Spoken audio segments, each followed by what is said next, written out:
இப்போ ரீசெண்டாக நடக்கிற அஜித்குமார் கேஸ் உங்கள் எல்லாருக்கும் தெரியும்னு நினைக்கிறேன். இதுக்கெல்லாம் காரணம் என்ன?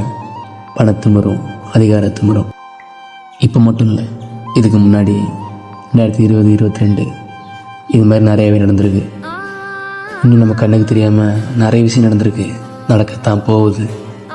அப்படியே கொஞ்சம் இதையும் பாருங்கள். இதுவும் நம்ம சிவகங்கை தான். டேய், உண்மையாக நம்ம எந்த மாதிரி உலகத்தில் இருக்கணும் யோசிக்க வைக்குதுடா. கொலை பண்ணுற அளவுக்கு எவன் தைரியம் கொடுத்தான்னு இங்கே யாருக்கும் தெரிய வரதில்லை.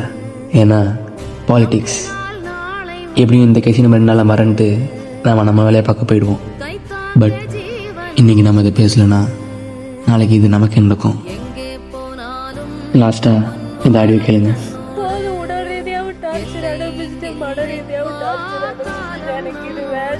போங்கடா டேய், நாய்கள் ஜாக்கிரதைன்னு போர்டு வைக்கிற மாதிரி அங்கங்கே மனிதர்கள் ஜாக்கிரதைன்னு போர்டு வைங்கடா.